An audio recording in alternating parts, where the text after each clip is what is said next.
मौसम बदल रहा है और इस मौसम में एक्चुअली में तफरी करने में बड़ा मजा आता है क्योंकि ना टू मच हॉट है ना टू मच कोल्ड है, just right to spend a day out. तो चलिए आज करते हैं एक डे आउट, किसके साथ? सबा सौदागर के साथ। जी हाँ, ये आपको ऑल्ट बालाजी की सीरीज गंदी बात में नजर आई थी, लेकिन चिंता मत कीजिए, डे आउट होगा तो अच्छा वाला होगा।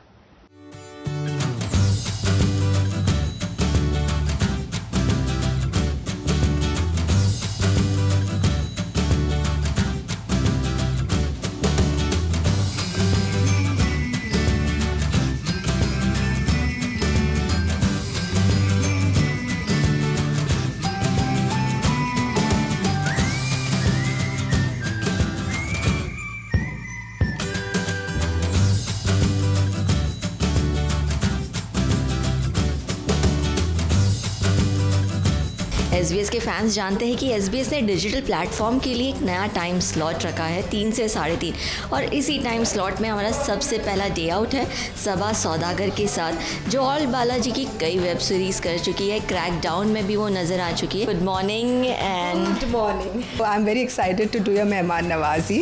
अपने फैंस को अपने घर का नज़ारा। ठीक है, Where do I begin from? मुझे तो एवरी नुक एंड कॉर्नर पसंद है अपने घर का। तो ये मेरा किचन है। This is like my sofa. Generally मैं इस कॉर्नर में बैठती हूँ। These are pictures of my dad. अभी I am feeding him cake, but my birthday is coming on the 6th of November.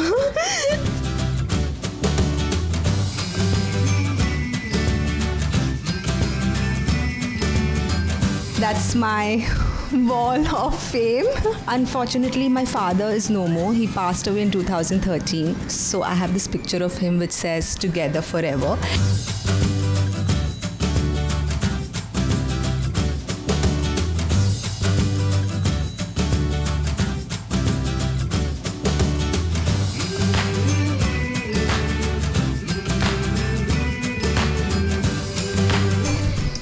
So I have a slight sea view from here. So I really enjoy sitting here. यहाँ पे शाम में बहुत सारे parrots आते हैं। इतने अलग अलग तरह के पंछी आते हैं यहाँ पर। कभी एक साथ ऐसे वाइट पंछी उड़ेंगे, फिर कभी मतलब शाम में 5 बजे तो फिक्स टाइमिंग है, यहाँ पे पैरट्स आते हैं। 1-2 कौवों से भी मेरी दोस्ती हो गई है, तो मेरी चिट चैट उनके साथ चलती रहती है। वो आकर मुझे बोलते काऊ काऊ, तो मैं बोलती हूँ व्हाट हैपेंड, तो वो भाग जाते हैं।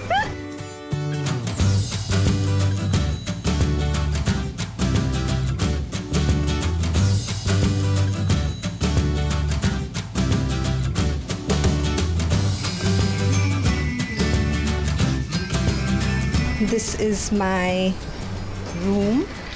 And this is my wardrobe, जो मैं खोल के नहीं दिखाऊंगी फ़िलहाल, because it's in a mess. मुझे ज़्यादा कपड़े घड़ी करने नहीं आते। सो बेसिकली मुझे थोड़ा नी प्रॉब्लम है। मुझे एक फिजियो ने बोला था कि मेरे कार्टिलेज मसल्स लूज़ है, तो उन्होंने मुझे कुछ रेजिस्टेंस बैंड के साथ कुछ एक्सरसाइजेस रेकमेंड की थी, जो मैं रोज़ अभी करती हूँ।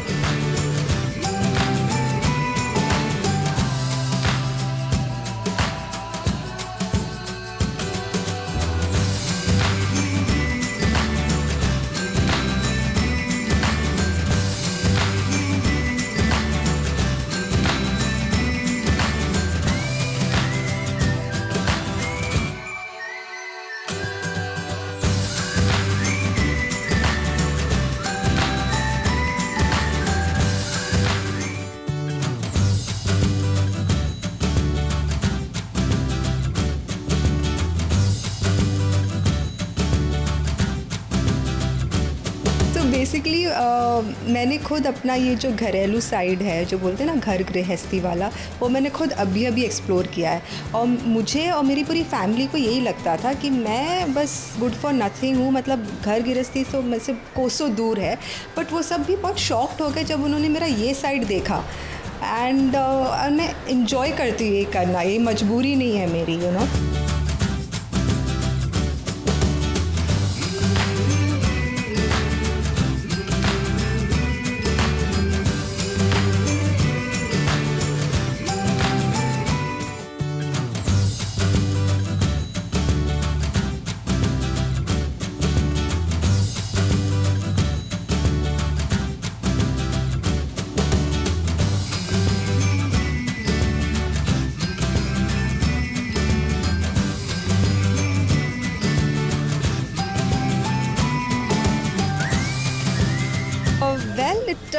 काफ़ी नॉस्टैल्जिया है अभी, बिकॉज़ मैंने कुछ साल पहले सास बहू और साजिश के लिए मैंने एक एड शूट किया था, एक प्रोमो शूट किया था। एंड आज मैं इस शो में आज मैं शामिल हूँ, so you know it's a big thing for me. मतलब एक लीप हुआ है मेरा, एक ग्रोथ हुई है, ऐसे मुझे फील हो रहा है। एंड बहुत ही एक्साइटिंग था मेरे लिए कि हमने आप हमारे घर आए, एंड आई होप मैंने आपको अच्छे से आई होप आपको मेरे साथ मज़ा आया हो। एंड थैंक यू, हमने क्यूटिस में बहुत ही अच्छा बर्थडे पैम्परिंग सेशन किया, जिसका मुझे रिज़ल्ट बहुत अच्छा लगा है। And it was a lovely lovely lovely day.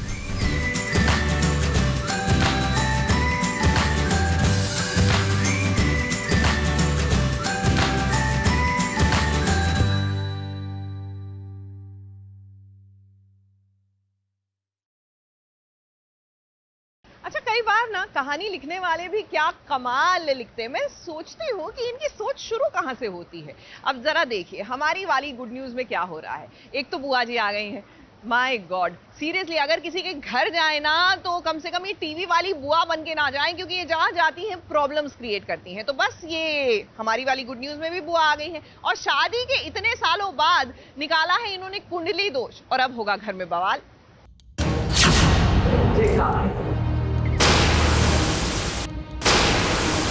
नव्या की पत्नी ने इतो बड़ो दोस्त हमें आज तक नहीं बताया। जाने पत्नी बनाई भाई साफ साफ लिखो है कि 5वें घर में अर्थात संतान सुख वाले घर में केतु है, अर्थात संतान सुख में कठिनाई अवश्य आ गई। पत्नी बनाई तो हमें चौना बताया। सुबह उठो बोलो।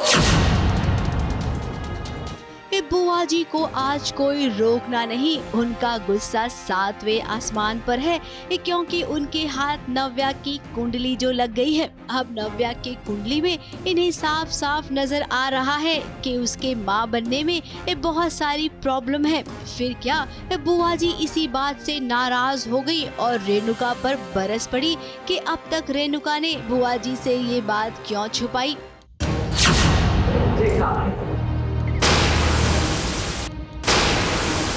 नव्या की पत्नी ने इतो बड़ो दोस्त हमें आज तक नहीं बताया। जाने पत्नी बनाई भाई साफ साफ लिखो है कि 5वें घर में अर्थात संतान सुख वाले घर में केतु है, अर्थात संतान सुख में कठिनाई अवश्य आ गई। पत्नी बनाई तो हमें चौना बताया। सुबह उठो बोलो। अब बुआ जी कुछ सोच समझकर ही ना आपसे ये बात छुपाई गई होगी। अब ये बात कोई खुशखबरी वाली बात तो है नहीं, जिस बात से किसी को तकलीफ पहुंच सकती है, भला वो बात किसी को सुनाना क्यों चाहिए। आपको तो चाहिए कि इस वक्त आप तिवारी परिवार को समझे, उनकी इस मुश्किल घड़ी में उनका साथ दें, लेकिन आप हैं कि हर वक्त गुस्से में सवार रहती हैं। मुझे ये क्यों नहीं बताया, मुझे वो क्यों नहीं बताया, हर बात पर आप गुस्सा हो जाती हैं। आपको तो चाहिए कि रेणुका और तिवारी जी को आप सपोर्ट करें, जैसे रेणुका अपनी बहू को करती है। अरे जो टीचरें होते हैं ना, वो रोती नहीं है, रुलाती है। और फिर हमारी नव्या तो पूरे मोहल्ले भर को हंसाती और संभालती फिरती है। हम तो सबसे कहते हैं कि हमारी नव्या हमारी बहू ना है, हमारी ताकत है। अब खैर हमारा तो काम था कि आपकी आंखें खोल दे। अब आप अपनी आंखें खोलना ही नहीं चाहती है, तो इसमें हम क्या, कोई भी कुछ नहीं कर सकता है। तो चलिए बुआ जी, Radhe Radhe. ABP news report. वैसे अब आसार दिखने लग गए हैं कि आखिरकार साथ हो ही जाएगा गहना और आनंद का। वो क्या है ना कि आनंद को थोड़ी थोड़ी पसंद आने ही लगी है हमारी गहना, और जो उनका दिल पिघल रहा है ना गहना के लिए और गहना का इनके लिए, तो कहीं ना कहीं इंडिकेशन तो मिल गया है कि भैया आगे यही कह रहे होंगे एक दूसरे को कि साथ निभाना साथिया।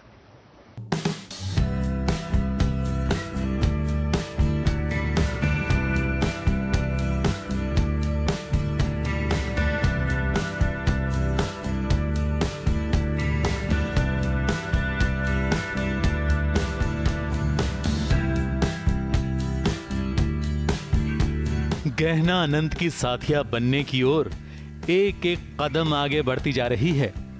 अनजाने में ही सही, मगर वो कुछ ऐसा कर देती है जो अनंत को पसंद आ रहा है। अब गहना काम तो कर ही रही है, लेकिन अब गोपी और अनंत के साथ मिलकर एक बड़ी योजना में भी शामिल हो गई है। अहम की याददाश्त वापस दिलाने के लिए तीनों ने एक योजना बनाई है। हम जो कुछ भी कर रहे हैं ना, बहुत सोच समझ कर एक एक कदम फूंक कर रखना होगा। बोलो अम्बे माँ की जय।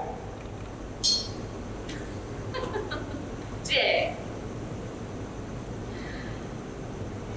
पहले उसने अनंत का कमरा साफ कर दिया, फिर उसके खोए हुए आईपॉड ढूंढ निकाले तो अनंत ने उसे चांद तारे दिखाने का वादा कर दिया। फिर गहना ने घर के बच्चों को कविता गाकर पढ़ाई में मदद की, तो ये देखकर अनंत और ज्यादा इम्प्रेस हो गया। मिले फूल से फूल तो गुलदस्ता बन जाता है, ईंट से ईंट जुड़े तो घर सुंदर बन जाता है।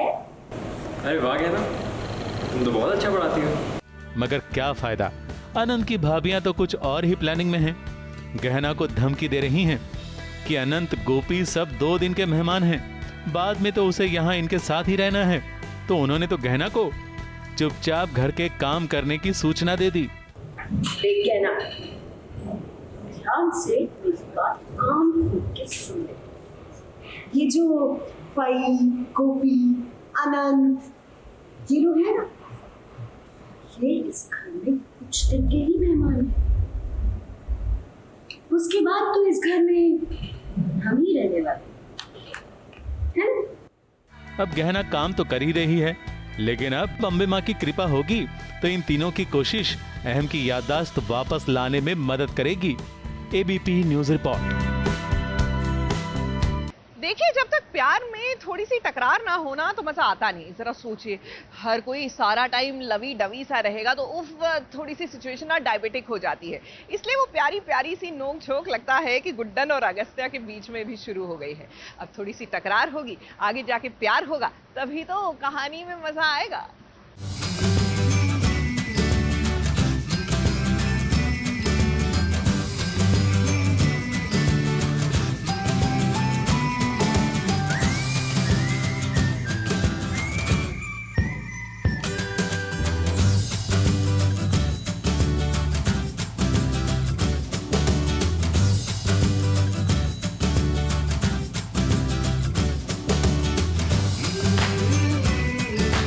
गुड्डन अब एक बहू रानी बन गई है। ससुराल में अब वो अपनी हुकूमत चलाती है। पत्नी का दर्जा उसे ससुराल में मिला तो देखिए पति के भी कैसे होश ठिकाने ला रही है। I just hope कि वो गलत इस बार फिर से तुम ना। ये अगस्त्या बाबू हैं जो पहले किसी भी चीज को घर में इधर उधर फेंका करते थे, लेकिन अब ये ऐसा नहीं कर पाएंगे क्योंकि इनकी पत्नी गुड्डन है ना, जो एकदम डिसिप्लिन से रहती है और सामने वाले को भी डिसिप्लिन सिखाती है। तो भाई अगस्त्या, अब आपकी बारी है। एक्चुअली मेरी माँ जो है पुष्पा जी, उनके तो यही रूल्स है ना कि एक बीवी के हाथों से बाहर नहीं जाना चाहिए पति, और उसकी मुट्ठी में रहना चाहिए, जैसा वो बोले वैसा करना चाहिए। हर एक चीज़ बीवी को लाके देनी चाहिए पति को, जो बाहर का काम है वो जाके करे, लेकिन घर में सिर्फ बीवी की चलनी चाहिए। तो मैंने सोचा मैं भी थोड़ा अभी हर चीज़ में फॉलो करता हूँ माँ को, तो ये भी अब गुड्डन की संस्कार वैसे रहे हैं। गुड्डन के माँ बाप बड़े ही एक परफेक्शनिस्ट और एक हमेशा काम को बिखेरने वाले रहे हैं, तो वहाँ से वो संस्कार हैं कि चीज़ें थोड़ी परफेक्ट होनी चाहिए, हर चीज़ अपनी जगह पे होनी चाहिए। तो वो वही चीज़ आके इस घर में लगाती है कि अब वो आप तो बिल्कुल ऑपोजिट मिल गए हैं। वैसे इनकी नोक झोंक के बीच एक रोमांटिक सीन भी देखने मिला।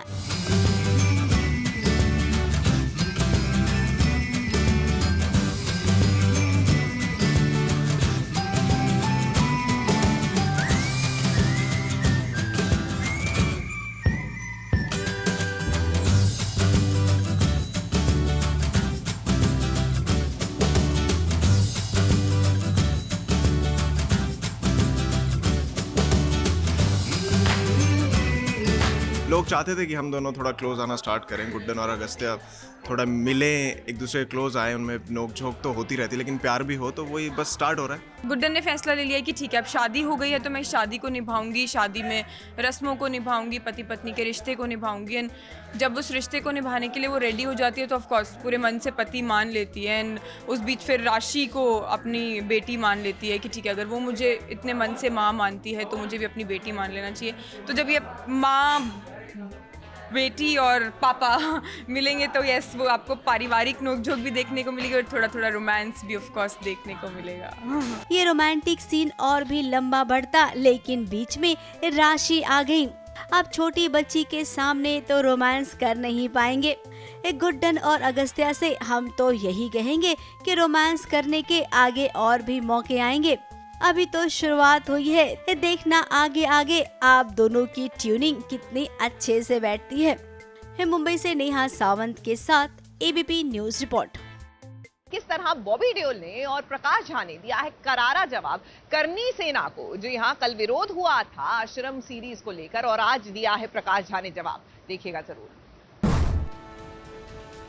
मैं अभी तक वो लीगल नोटिस मेरे हाथ में आई नहीं है। लीगल नोटिस की कोई जरूरत नहीं है। प्रकाश जी ने कहा, एकदम सही कहा।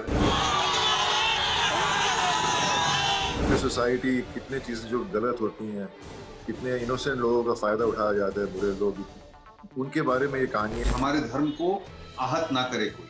रिलीज के पहले लोग कोई ना कोई प्रोटेस्ट करते हैं, उसके बाद में भूल जाते हैं कि आंखों के ऊपर से अभी जो है वो पर्दा हटा नहीं है, सच्चाई उनके सामने आई नहीं है। वेब सीरीज आश्रम के निर्माता से मिला करनी सेना को करारा जवाब। बॉबी देओल की इस सीरीज को जो लीगल नोटिस भेजा है वो है कहां? कहीं आश्रम की आड़ में जबरदस्ती की कंट्रोवर्सी तो नहीं? SBS ओरिजिनल्स में कल आपको यह बताया था कि कैसे करनी सेना ने प्रोड्यूसर डायरेक्टर प्रकाश झा को उनकी आने वाली वेब सीरीज आश्रम सीजन 2 के लिए लीगल नोटिस भेजा है। लेकिन जब हमने बॉबी देओल और प्रकाश झा से इस मामले में उनका पक्ष जानना चाहा, तो प्रकाश झा ने बताया कि उन्हें अभी तक कोई लीगल नोटिस नहीं मिला है। तो बेकार की कंट्रोवर्सी किस बात की? मैं अभी तक वो लीगल नोटिस मेरे हाथ में आई नहीं है। मैंने मीडिया के थ्रू और आपके थ्रू सुना है, और लीगल नोटिस की कोई जरूरत नहीं है, क्योंकि हिंदू आस्था को बरकरार रखने के लिए, उसकी स्थापना पर जो आघात हो रहे हैं, ऐसे छद्मवेशी भावाओं जो अपने धर्म के आड़ में, हमारे महान धर्म की आड़ में अपना धंधा चलाते हैं, उनसे धर्म को बचाने के लिए ही ये बनाया गया है, जिससे लोग समझ जाएं कि हमारे धर्म को आहत ना करे कोई। तो ये उल्टी बात हो रही है। जो लोग इस तरह का नोटिस या इस तरह की बात करते हैं, ऑब्वियस है कि उनकी आंखों के ऊपर से अभी जो है वो पर्दा हटा नहीं है, सच्चाई उनके सामने आई नहीं है। जब सच्चाई आ जाएगी तो वो भी समझ जाएंगे। कम से कम एक ऐसे टॉपिक को लेकर प्रकाश जी ने ये वेब सीरीज बनाई है जिसकी अवेयरनेस बढ़नी चाहिए हमारे देश में। And I think it's very important for the awareness of what is wrong and what is right. So I think that's what I believe.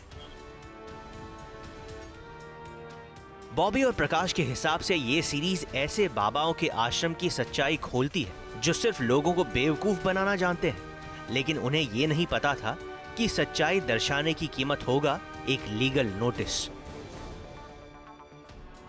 क्योंकि ये हमारे हिंदुस्तान में, हमारे इन सोसाइटी कितने चीज़ें जो गलत होती हैं, कितने इनोसेंट लोगों का फ़ायदा उठाया जाता है, बुरे लोग, उनके बारे में ये कहानी है। हमेशा Prakash ji is been a very responsible film maker. उनकी हर फिल्म के बाद रिलीज के पहले लोग कोई ना कोई प्रोटेस्ट करते हैं, उसके बाद में भूल जाते हैं।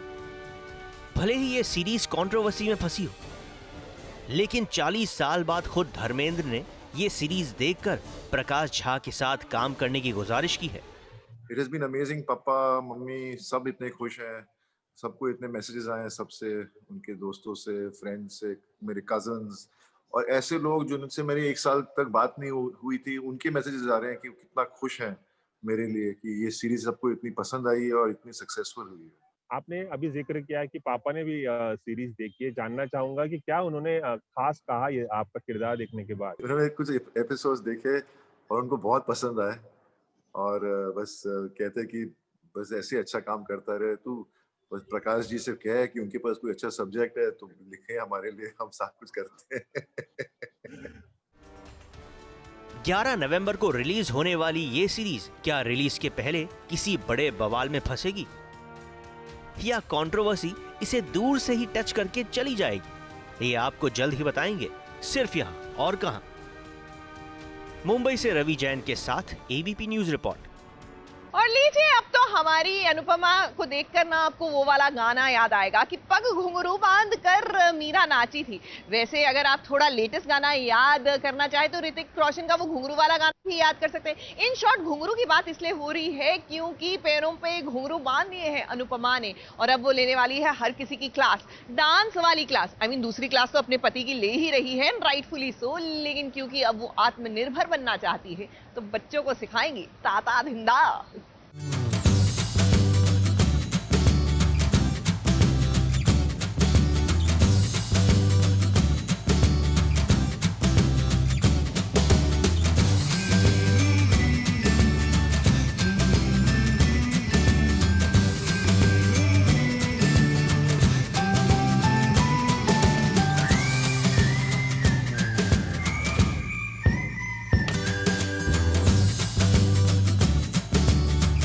अनुपमा ने बांध लिए हैं अपने पैरों में घुंघरू और वो कर रही है डांस, कभी अकेली तो कभी नंदिनी के साथ, क्योंकि उसे अब डांस टीचर बनना है, छोटे छोटे बच्चों को डांस सिखाना है और इसी की ये तैयारी है।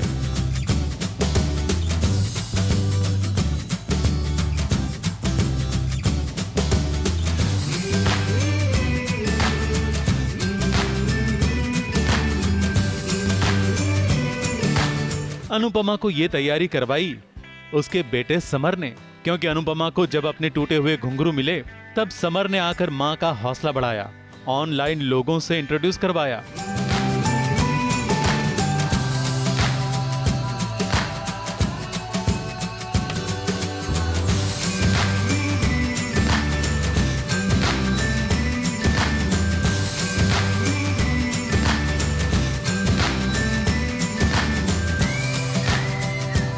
और फिर धीरे धीरे अनुपमा का कॉन्फिडेंस इतना बढ़ गया कि वो ना सिर्फ अच्छा डांस करने लगी है बल्कि उसके सामने सवालों भरी नजरों से देखने वाले वनराज को भी वो कॉन्फिडेंस के साथ जवाब दे रही है।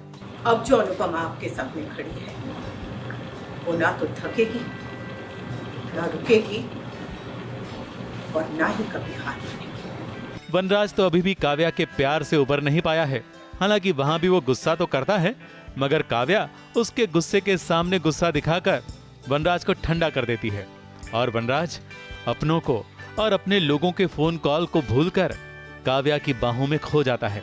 काव्या उसकी कमजोरी है और अनुपमा अपने डांस को अपनी ताकत बनाकर आगे बढ़ रही है। ABP news report.